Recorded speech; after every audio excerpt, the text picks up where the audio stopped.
Hello साथियों, स्वागत है आपका अपने इस YouTube channel Alia exam quiz में। तो आरपीएससी फर्स्ट ग्रेड और सेकंड ग्रेड जीके प्रथम प्रश्न पत्र को लेकर सिलेबस के अनुसार राजस्थान इतिहास का अध्ययन कर रहे थे और 5 क्लास इतिहास की पढ़ने पड़ी थी। तो आज की जो छठी क्लास है इसके अंदर पढ़ेंगे अपन अजमेर के चौहान वंश के बारे में। ठीक है, आप निरंतर जुड़ जाइए इस चैनल से। आपको पूरे सिलेबस के अनुसार इतिहास, कला संस्कृति और ज्योग्राफी की क्लासें मिलने वाली है।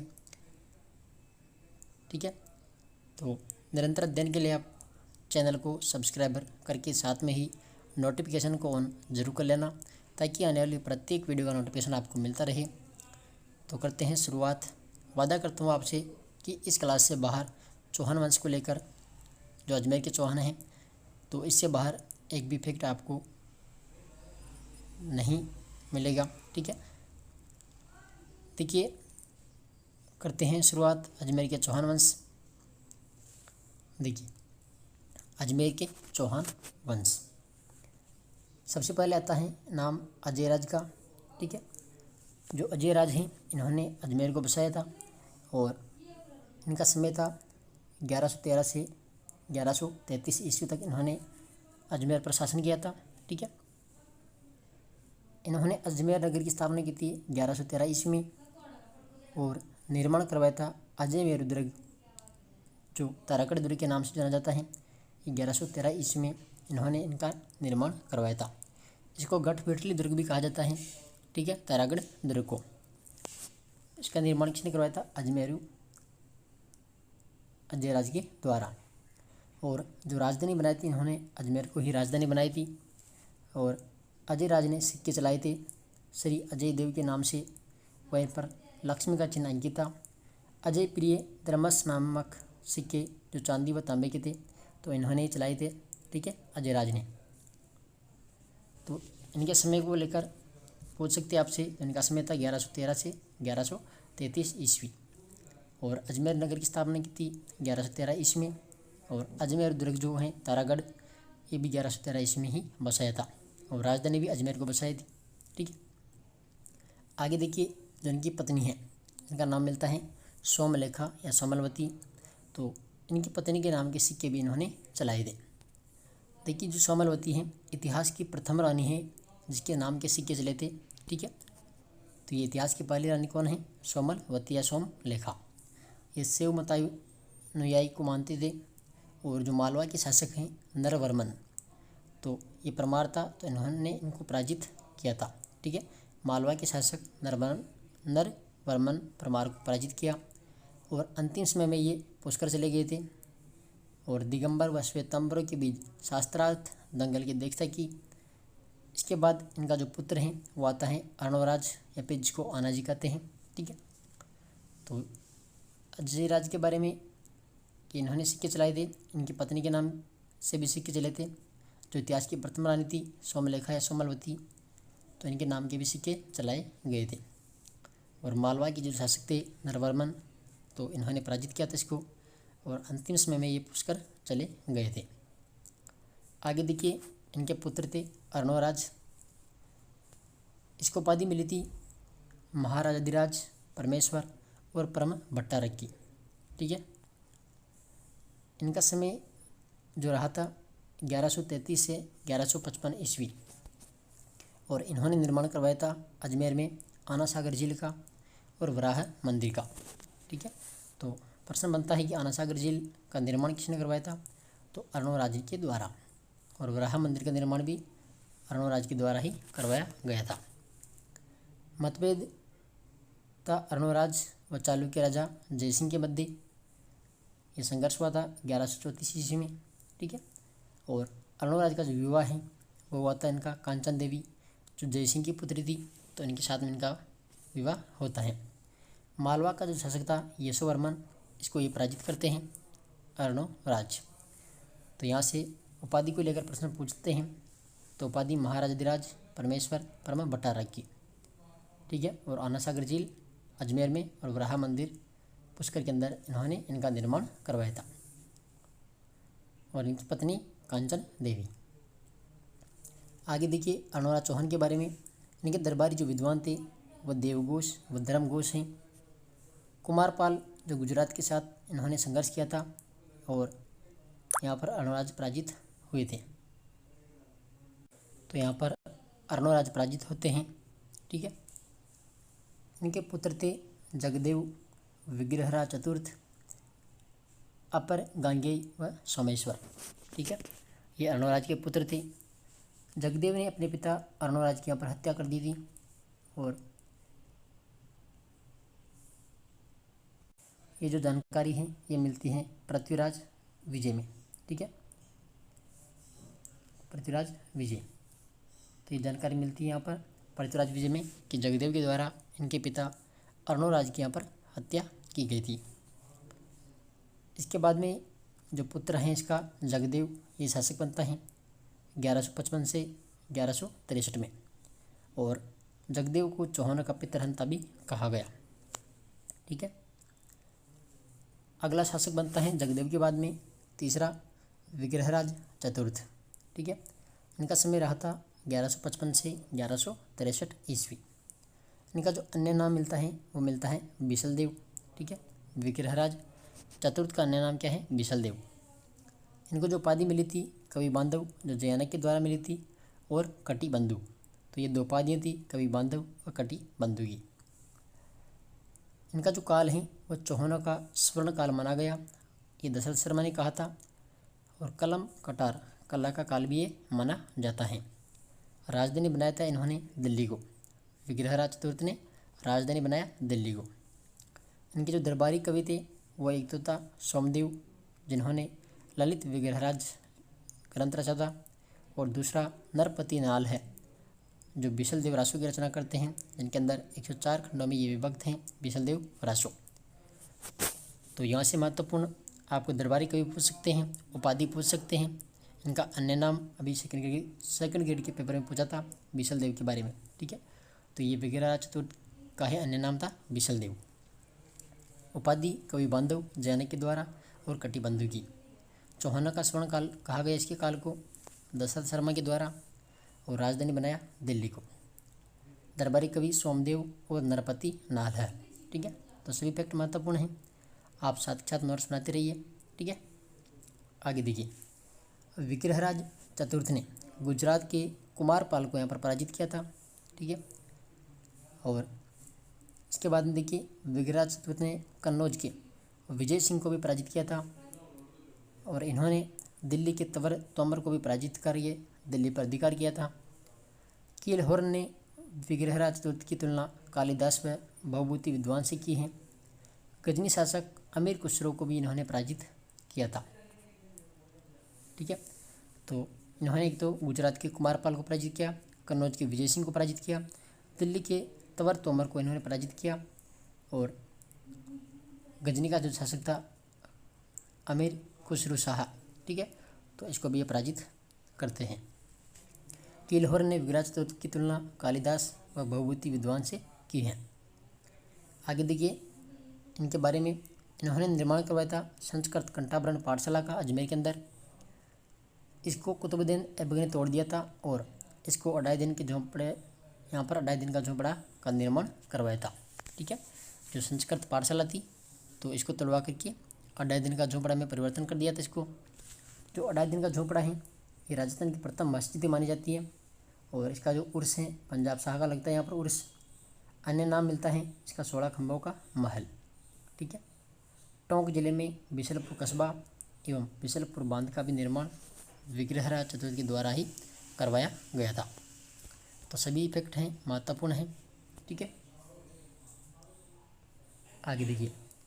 विग्रहराज चतुर्थ ने दरबारी धर्मघोष सूर्य के कहने पर एकादशी के दिन पशुवध पर यहाँ पर प्रतिबंध लगा दिया था, और इनकी जो रचना है वो हरिकेली, जिसके अंदर अर्जुन और शिव के मध्य स्वाद मिलता है।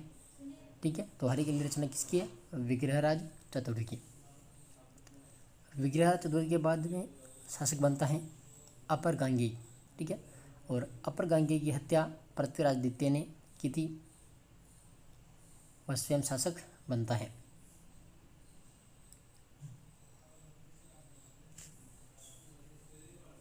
इसके बाद ये निसंतान थे और इनके जो चाचा थे सोमेश्वर यहाँ का शासक बनता है। ठीक है, तो पशुवध पर प्रतिबंध किसने लगाया था? विग्रहराज चतुर्थ ने। और इनके दरबारी जो धर्मघोष थे इसके कहने पर ये पशुवध पर प्रतिबंध लगाए थे। हरि के लिए इसकी रचना है।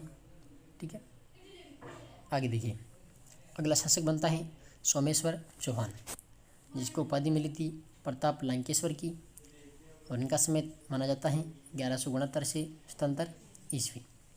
इनके पिता अर्णोराज थे, माता कांचन देवी। विवाह होता है इसका कपूरी देवी, जो दिल्ली के अनंगपाल तोमर की पुत्री थी, और इनके दो पुत्र थे, पृथ्वीराज तृतीय व हरिराज। इनका प्रधानमंत्री कैमास व कदम्ब बास माना जाता है। तो ये सोमेश्वर चौहान है, जिसको प्रताप लंकेश्वर की उपाधि मिली थी।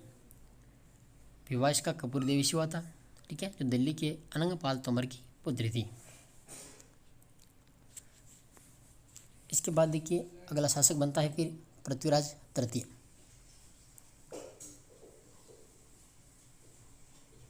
पृथ्वीराज तृतीय, इनका जो शासन था वो 1177 से 92 ईस्वी माना जाता है। इनका जो जन्म है 1166 ईस्वी में अहिल पाटन गुजरात के अंदर हुआ था। इनके पिता सोमेश्वर थे, माता कपूरी देवी, पत्नी या प्रेमिका थी संयोगिता, और इनका चचेरा भाई था नागार्जुन, इनके सेनापति थे देवभट्ट। 11 वर्ष की आयु में शासक बनते हैं ये, और इनकी जो संरक्षिका थी माँ यानी कपूरी देवी, गोड़ी नाट्यरंबा थी, और चाचा अपरा गांगी। ठीक है, तो प्रश्न पूछ सकते हैं यहाँ से पत्नी के बारे में, संयोगिता, और माता कपूरी देवी, पिता सोमेश्वर थे, और 11 वर्ष की आयु में ये शासक बने थे। इसकी घोड़ी का नाम नाट्यरंबा था, और चाचा का नाम था अपर गांगी। आगे देखिए, इनकी जो उपाधियाँ हैं, एक तो दल पोंगल की उपाधि, विश्व विजेता, राय पिथौरा, युद्ध में पीठ ना दिखाने वाला, हिंदू सम्राट हैं ये, और गार्जिसपति अचूक निशानेबाज की भी उपाधि इसको मिली थी। तो दल पोंगल, राय पिथौरा और गार्जिसपति। ठीक है, तो ये उपाधियाँ थी। इसके प्रधानमंत्री कैमास या कदम्बास और सेनापति थे भुवनमल। ठीक है, आगे देखिए, पृथ्वीराज चौहान तृतीय के अभियान। प्रथम अभियान गुड़गांव का युद्ध हुआ था 1178 ईस्वी में। यह नागार्जुन व पृथ्वीराज तृतीय के मध्य हुआ था, जिसमें पृथ्वीराज तृतीय यहाँ पर विजय हुई थी। दूसरा भंडारकों का दमन हुआ था 1182 ईस्वी में। सतलज प्रदेश की एक जाति थी भंडानक, तो यहाँ इनका दमन करता है ये 1182 में। तीसरा महोबा विजय 1182, और तुमल का युद्ध भी हुआ था 1182 में। ये परमारदेव चंदेल और पृथ्वीराज के बीच में हुआ था, जिसमें पृथ्वीराज की यहाँ पर विजय हुई थी। अगला जो चंदेल के सेनापति हैं वो आलाह और उदल यहाँ पर वीर गति को प्राप्त होते हैं। ठीक है, जो तुमल का युद्ध हुआ था जिसमें परमारदी जो चंदेल था, इनके जो सेनापति हैं आला उदल, ये यहाँ पर वीर गति को प्राप्त हुए थे। ठीक है, इसके बाद देखिए पृथ्वीराज चौहान के जो अभियान है, जिसमें पहला चौहान और चालुक्य के मध्य संघर्ष। पृथ्वीराज चौहान और भीमदेव के मध्य यहाँ पर युद्ध हुआ था गुजरात के अंदर, गुजरात के भीमदेव, तो इन दोनों के यहाँ पर मध्य युद्ध हुआ था। और ये युद्ध होने का कारण था यहाँ पर जो इच्छिनी देवी थी, इसके विवाह को लेकर के। ये अबू नरेश सल्ला की पुत्री थी, तो पृथ्वीराज चौहान भी इसे शादी करना चाहता था, और भीमदेव भी शादी करना चाहता था। दोनों के मध्य यहाँ पर युद्ध होता है। इसके बाद में चौहान और गढ़वाल में शत्रुता।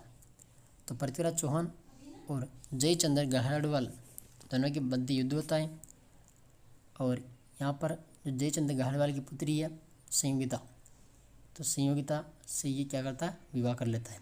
ठीक है, और इनके दोनों के मध्य संधि हो जाती है पृथ्वीराज चौहान और जयचंद के मध्य। तो जयचंद की पुत्री थी ये संयोगिता, तो इसी से इसकी शादी हो जाती है। अगला देखिए पृथ्वीराज और गौरी के मध्य संघर्ष। ठीक है, तो पहला होता त्रायन का प्रथम युद्ध, जो हरियाणा के अंदर हुआ था, करनाल के अंदर 1191 ईस्वी में। कारण था यहाँ पर तबर हिंद पर गौरी का कब्जा, जो बठिंडा पंजाब के अंदर है। और ये पृथ्वीराज चौहान और मोहम्मद गौरी के मध्य होता है तराइन का प्रथम युद्ध, जिसमें यहाँ पर पृथ्वीराज चौहान इसकी विजय हो जाती है। ठीक है, तो तराइन का प्रथम युद्ध कहाँ पर हुआ था? करनाल हरियाणा के अंदर, और 1191 ईस्वी में हुआ था, जिसमें विजय होती है पृथ्वीराज चौहान की। तराइन का जो दूसरा युद्ध है ये 1192 ईस्वी में हुआ था, और पृथ्वीराज और मोहम्मद गौरी के मध्य हुआ था।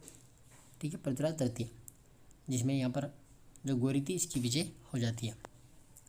गौरी का दूत यहाँ पर क्याम उल मुल्क मुल्तानी था, और गोविंदराज दिल्ली ने गौरी की दांत तोड़ दिए थे। और पृथ्वीराज चौहान तृतीय का जो घोड़ा था जिसका नाम था नाटे रंबा। ठीक है, तो तराइन का प्रथम युद्ध और तराइन का द्वितीय युद्ध, यहाँ से प्रश्न पूछ सकते हैं, तो इनको भी आप याद रखिएगा। आगे देखिए, चंद्रबरदाई की रचना। पृथ्वीराज रासो के अनुसार गौरी ने पृथ्वीराज तृतीय को गजनी में कैद किया व इनकी आंखें फोड़ दी थी, ऐसा उल्लेख मिलता है पृथ्वीराज रासो में। पृथ्वीराज चौहान ने शब्द वेदी बाण के माध्यम से गौरी की हत्या की थी। चंद्रबरदाई ने तब एक दोहा कहा था कि 4 बांस 24 गज अंगुल अष्ट प्रमाण, ता उन पर बेटियों सुल्तान मत चूके चौहान। तो इसी दोहे के आधार पर पृथ्वीराज चौहान ने शब्द वेदी बाण के माध्यम से गौरी की हत्या कर दी थी। इसके बाद में जो पृथ्वीराज चौहान तृतीय हैं, तो ये अंतिम हिंदू सम्राट माने जाते हैं, और इसके दरबारी कवि थे चंद्रबरदाई, जयानक, वागीश्वर और जनार्दन। चंद्रबरदाई, पृथ्वीभट्ट, पृथ्वीराज रसो इन्होंने लिखी थी। ठीक है, ये पृथ्वीराज रसो में मिलता है। ठीक है, चंद्रबरदाई, पृथ्वीभट्ट और जयानक पृथ्वीराज विजय की हैं, और वागीश्वर और जनार्दन की उपाधि है। ठीक है, ये दरबारी कवि थे चंद्रबरदाई, जयानक, वागीश्वर और जनार्दन। आगे देखिए, इन्होंने पिथौरागढ़ का किला जो दिल्ली के अंदर बसाया था, इसका निर्माण करवाया था पिथौरागढ़ किले का। और इनके जो भाई हैं इसका नाम है हरिराज, पुत्र थे इनके गोविंदराज, जो रणथंभौर पर चले गए, और रणथंभौर पर जाकर रणथंभौर की स्थापना करता है गोविंदराज। पृथ्वीराज चौहान के समय गौरी के साथ ख्वाजा मोइनुद्दीन चिश्ती अजमेर आए थे। ठीक है, तो ये थे अजमेर के चौहान वंश। ठीक है साथियों, आशा करता हूँ आपको वीडियो जरूर पसंद आएगा, और आप निरंतर देने के लिए Aaliya exam cues YouTube channel को सब्सक्राइब करके नोटिफिकेशन को ऑन जरूर करना, ताकि प्रत्येक वीडियो का नोटिफिकेशन आपको मिलता रहे। वीडियो को आप लाइक और शेयर भी ज़रूर कीजिएगा, ताकि सभी साथियों तक ये वीडियो पहुँचे और सभी साथी इनका फ़ायदा उठा सके। ठीक है, और हमारा जो टेलीग्राम चैनल है आलिया एग्जाम क्यूज के नाम से, तो आप ज्वाइन कर लेना। हर प्रकार की लेटेस्ट अपडेट आपको यहाँ पर मिलती रहती है। तो राजस्थान इतिहास की 6 क्लासें हो चुकी है, और पूरा जो फर्स्ट ग्रेड और सेकंड ग्रेड का जो सिलेबस है उसी के अनुसार राजस्थान का इतिहास मैं आपको पूरा करवाने वाला हूँ। इसी के साथ में जो राजस्थान के अंदर कला संस्कृति है, तो कला संस्कृति की क्लासें भी शुरू कर दी है। ठीक है, जिसके अंदर अपन ने लघु देवता की 2 क्लासें पढ़ ली है। तो आप निरंतर अध्ययन करते रहिए और आगे बढ़ते रहिए। ठीक है, मिलते हैं अगली वीडियो के साथ में। धन्यवाद।